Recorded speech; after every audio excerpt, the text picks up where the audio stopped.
Everybody, this is Steve, the Wellness Warrior. We're going to be talking every Monday night about a different topic in health and wellness. Today's topic is going to be inflammation.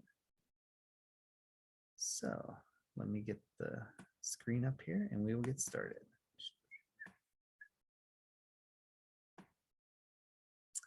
All righty. Okay, so the title of our presentation today is Inflammation. Is it good or bad or both? You probably know the answer to that, or at least half the answer to that. We'll talk about that today. All right, so here's our fine print. Again, I'm a nationally board certified health and wellness coach. And remember that this presentation is for educational and informational purposes only. Anything that you see here is not a substitute for medical advice. I like to always say that it is so you are better informed. So when you talk to your doctor about any of these topics, you're more educated, so you can ask the right questions, so you can get what you need, because those doctors are only with you for 5-10 minutes at the most, and that is definitely not enough time for them to determine what's actually wrong. And if you're anything like me, when I get into the doctor's office, I have a bunch of questions to ask and even write some stuff down, but then I forget to ask half the questions. So but if you're more informed about things, then you can be a better patient. How's that?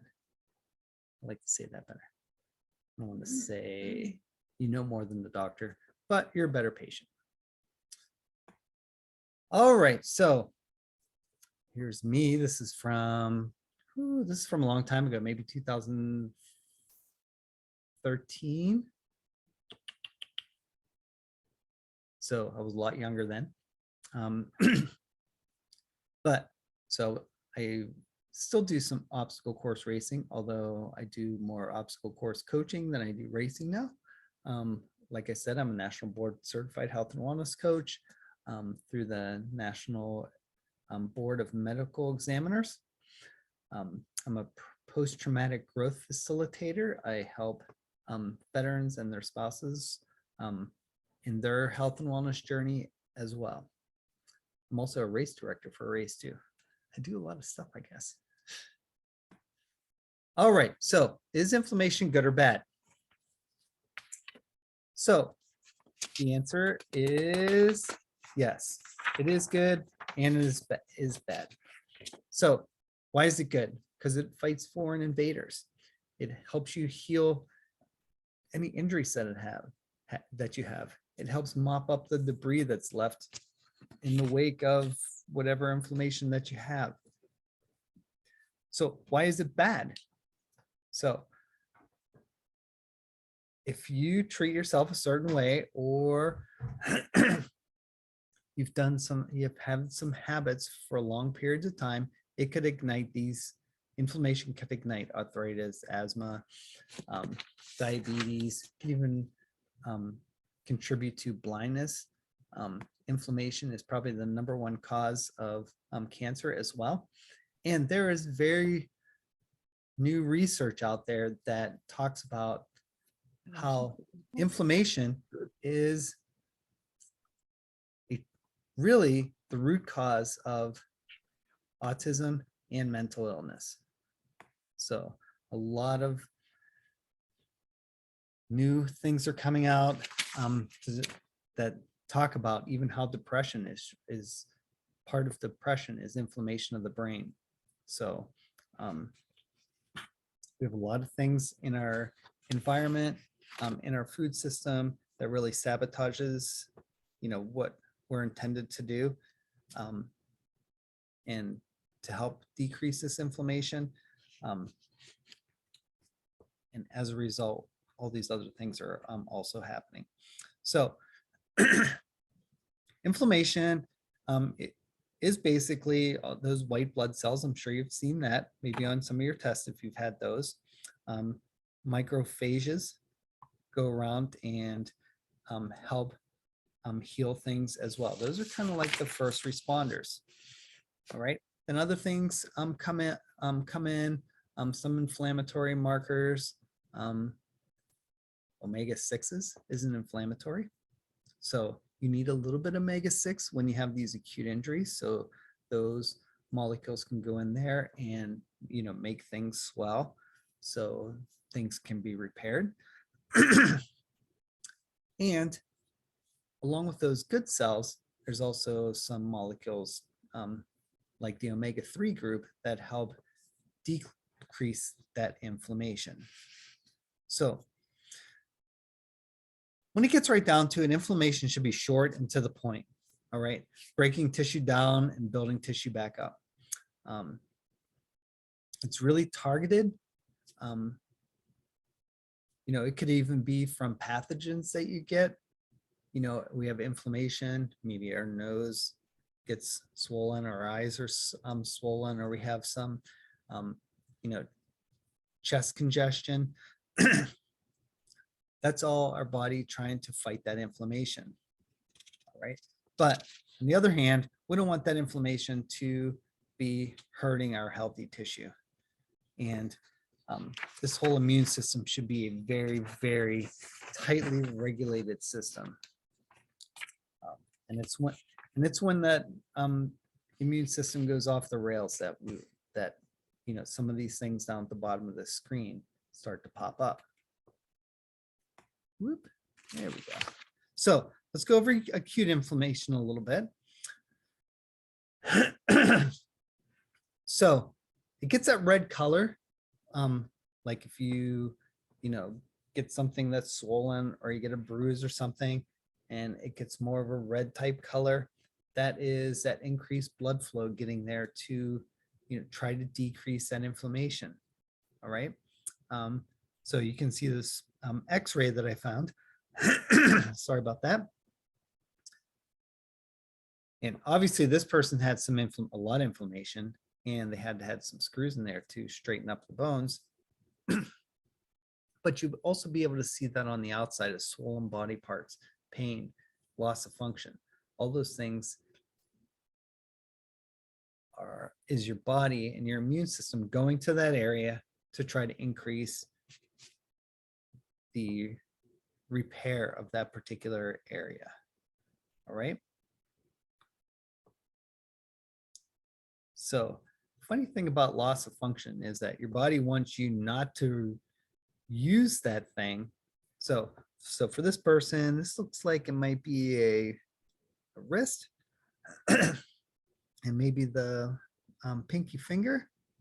So that would be nice and swollen because your body doesn't want it to get re-injured. It wants it to be a little less mobile so it can go in there and repair so you don't hurt it again. All right. So, you get plasma in there, you get leukocytes in there, you get all these red blood cells in there to try to get the nutrients in there to help rebuild that particular thing that you happen to injure. All right. On the flip side is chronic inflammation. Some water. All right, excuse me. So chronic inflammation is this constant low level feature of your physiology. All right. It's maybe constant pain, constant inflammation. A lot of times, if you look at somebody that's really obese, a lot of time, or most of the time, that's chronic inflammation. All right. That's obviously, not a good thing. So this inflammation starts to break down tissue before building it back up. But with the chronic inflammation, the tissue is broken down, but since it's constantly inflamed, it never gives the body a chance to go in there to repair and fix the damage. It's just constant constant. And we'll talk about what are possible inflammatories in a little bit here, but we get these from all different areas. And a lot of times this chronic inflammation will actually, target healthy tissue. All right, we don't want this inflammation targeting healthy tissue. We want it targeting the tissue that is supposed to repair, but this chronic inflammation doesn't allow that to happen.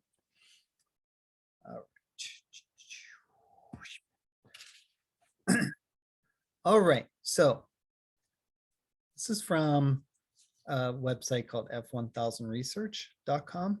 This is from a particular article. And this just talks about inflammation and osteosclerosis, right? And all the things that are connected to that. All right, I'm not going to go over this whole entire thing, but all of these things are contributing factors to the inflammation and to osteosclerosis. So sleep deprivation, all right, that can cause chronic inflammation. Cellular senescence. Now, I talked about this a long time ago, but cellular senescence is those cells that are just hanging out in your body that are just kind of like, when you plug something in, the little light stays on whatever you plugged in. So it's like slowly drawing power, but it's not really useful at all. That's kind of like what these cells are. So if you never give your body a chance to clear these cells, then they just hang out, sucking down a little bit of power that kind of weakens everybody else. Noise pollution, environmental pollution is another inflammatory. All right. Mental stress and just regular old stress is another type of input that causes inflammation and can contribute to osteosclerosis. All right.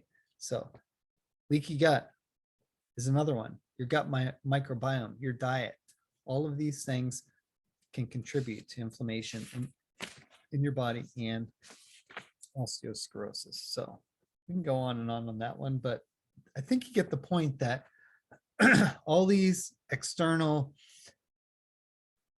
stresses on the body, whether they're like perceived stresses or not, can contribute to inflammation.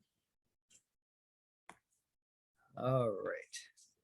What are some causes of chronic inflammation? So, as you can see, there's a bunch. And since we're living in an environment now that has over 80,000 man-made chemicals that our body has never seen before, evolutionarily, then all of those things can possibly be, toxins. So toxic diets.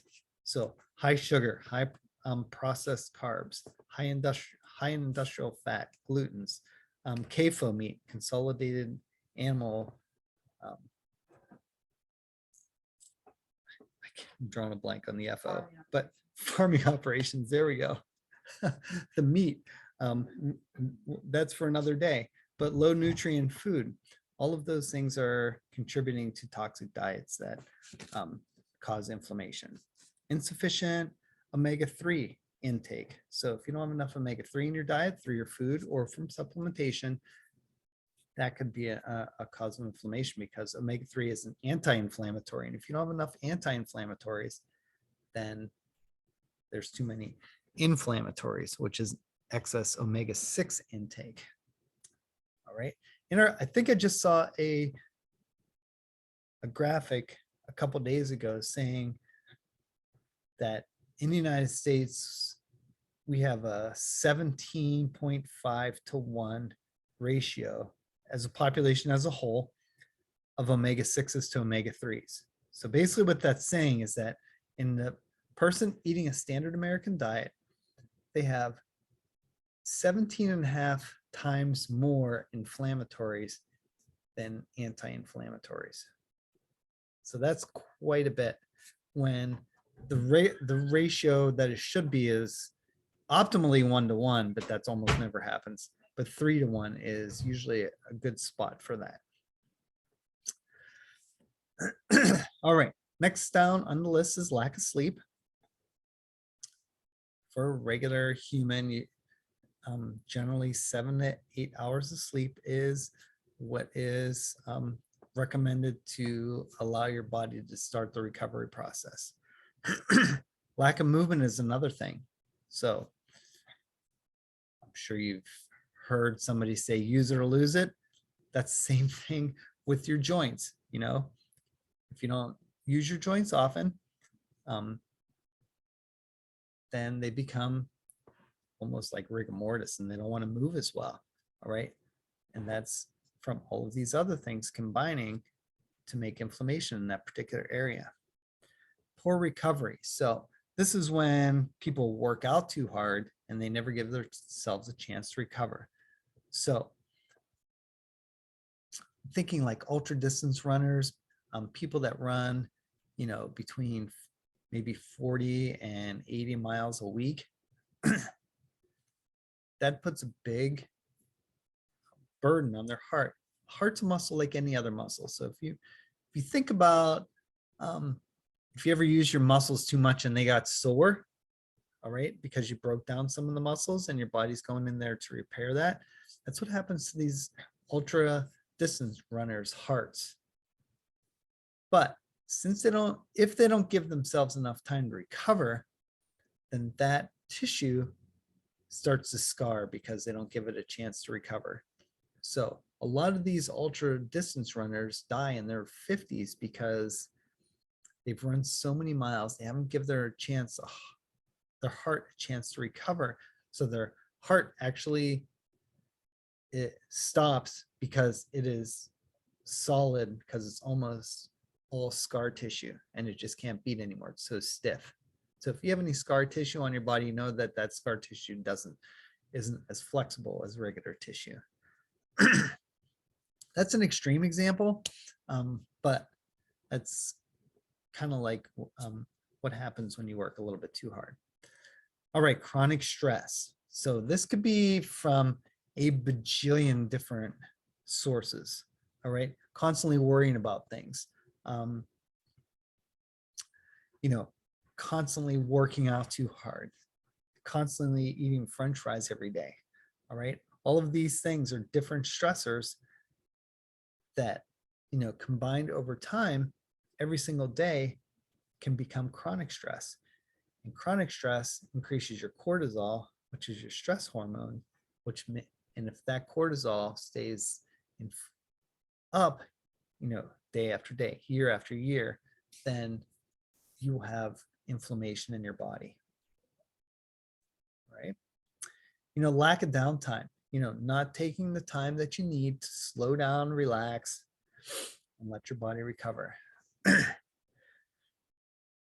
This is one that is really kind of, dear to me because I think it is one thing that a lot of us forget as a society that we need, and that's the time in nature where you can just look at the trees. And I mean, this could even be, just looking out the window at, a park or whatever.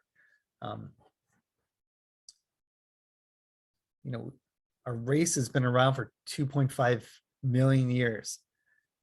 2.499 million of those, we're outside almost all the time. And it's only been very recently where most of us are inside all the time. So not having that release, whether we believe it or not, could be a stressor as well. So poor gut health, go in the bathroom too much, too little. If it's not the right consistency, that could be a sign that your gut health isn't as it should. And a lot of functional medicine doctors call the gut the first brain and your real brain the second brain, because there's so many chemicals that are made by those bacteria that we really need to have. So we actually have a very symbiotic relationship with our gut microflora and everything else. So when your guts are all out of whack, generally you're probably not feeling very good either. All right, so poor or acute stress, so having a lot of little stressors all the time, and acute stress turning into chronic stress. I guess that's kind of the same thing. attitude is another thing that I think people don't realize is super important. Generally, people that have a very positive attitude and are connected with people in their area, whether that's family groups or friends, tend to live a lot longer than those people that are solitary and have negative attitudes. All right, so something to think about. Having a cheery demeanor is super important when it comes to longevity. One of these weeks we'll talk about longevity because that's super important, that we take care of a lot of these other things. All right. Quickly to a very disturbing thing that's in our environment that most people don't even think about, that is a total stressor on our system. So this is a map from 1994 to 2014. And this is how much Roundup gets dumped on the land in these areas. All right, so the darker the color, the more pounds of Roundup get put on the earth. So if you look like at Illinois and Iowa and even Indiana, the whole state almost gets 88 pounds per square mile of Roundup on the land every single year.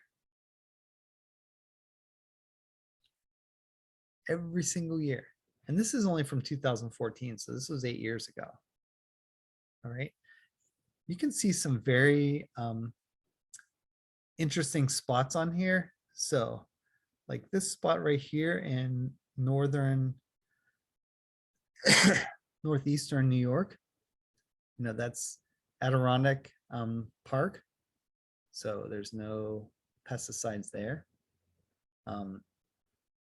Super interesting. Out here in the west, where it's mostly desert, they don't get much except for these irrigated areas of water. You can see where they grow a lot of our fruits and vegetables. In California, there's a ton of pesticides that are put on the ground. Even if you look at western or eastern Washington, there's a lot of agricultural lands out there that they put a lot of pesticides on. So if it doesn't say organic and it's made out of grains, super good chance you're getting pesticides with that as well, which is a stressor most people don't even realize. All right, so here's some markers that you can ask your doctor to look into to see how much inflammation is floating around in your body. HSCRP, a C-reactive protein, that's a marker of inflammation in the body, and I believe it should be under 1. IL-6 is an inflammatory, and there's a ton of different interleukins that they can look at for inflammation. Just interleukin-6 is one of those. They can take a tissue sample and look at your omega-3s and look at your omega-3, omega-6 index and heart rate variability. Some people's watches even look at heart rate variability. So heart rate variability is basically your heart is adjusting to your environment very quickly when you have a high heart rate variability. Right? If your heart rate variability is low, then there's something bigger going on in your system, and it could be an indication of a bunch of different things, especially stress. So as an example, I had surgery, let's see, today is the 24th, I think, 21 days ago, and my heart rate variability went down to the lowest I've ever seen right after my surgery. And since then, it's starting to come up. So as I recover and as my body recovers from that surgery, my heart rate variability is going up. So I wish I would have taken my heart rate variability before, like wrote it down, and then look at it afterwards and saw a climb, but I didn't do that. But I can probably guess what's going to happen. So these are some tests that you can see, especially CRP. Most doctors know CRP, so they can give you that test and you can see how much inflammation you actually have. So that's a good one. If you have high cholesterol, you should really test your C-reactive proteins as well to see if there's other things going on. I also got a Cac score as well, which is a cardiac calcium score, and that shows your basically calcium that's in your heart, and that's an indication of cholesterol building up or plaque building up in your heart as a result of high cholesterol. So there's a lot of other things to look at as far as cholesterol goes besides just the cholesterol markers. Just because your cholesterol is high doesn't mean that you have anything wrong with you, and if your cholesterol is low, that doesn't mean there's not anything wrong with you. So you have to look at these other markers to really get a clear picture. So subjective markers of inflammation. All right. If you have an autoimmune disease and it flares up, that could be an indication that you have some inflammation going on from whatever sources we talked about before. Water retention is another way that your body shows that it is under stress and has inflammation. How about your perceived stress load? All right, your perceived stress load is a good indicator, subjective marker on your stress level. Persistent but unexplained nasal congestion. Some people just have inflamed nasal passages all the time, and that could be a signature of chronic inflammation. And then overtraining is another one. So what can you do? What can we do? Whoops. Back up. What can we do with all this inflammation? Why is it doing that? Come on. Oh boy. There we go. It's over a little bit. So what can we do? Have a positive attitude is probably one of the most important things that you can have, to stave off some chronic inflammation. And what I tell people all the time, actually, I'm going to wait for that one. Get more omega-3s, either from your food by eating like small fish or by taking an omega-3 supplement. Eating whole foods is another way to avoid some inflammation. Because there'll be less sugar in there. There's going to be less chemicals in there, especially if it's organic. Work on your gut health. Feed your body probiotics and prebiotics. Prebiotics are to eat food that your bacteria in your stomach likes to eat or needs to eat. And then probiotics are those good bacteria that you feed yourself to help seed your guts. There's many ways that you can seed your gut, but some of those we don't need to record and talk about at the same time. All right, get some exercise, but not too much. You don't want to be killing yourself every day doing hours upon hours of exercise. That's too much. All right. Some bouts. I've talked about exercise snacks in the past, getting little bouts of exercise throughout the day, 10, 15 squats here or there throughout the day, can help, definitely can help. Create a safe environment. So, tripping hazards, eating the right things, all those things contribute to a safe environment. Take care of your sleep hygiene. So sleep hygiene is for a different day as well, but there's a lot of things that you can do in your sleeping environment to make you sleep a lot better. All right. So stress less, lose negative things. I can think of one major negative thing that I've heard a lot of people talk about, especially over the last 2 years, and that is the news. All right. I don't think I've ever listened to a news program where 95% of it wasn't negative things. All right. So if you totally bombard yourself with negative things that are negative sensing, negative senses, negative information, then you could just be stressing just from that and causing chronic inflammation. All right. So positive emotions, being around those people that you care about,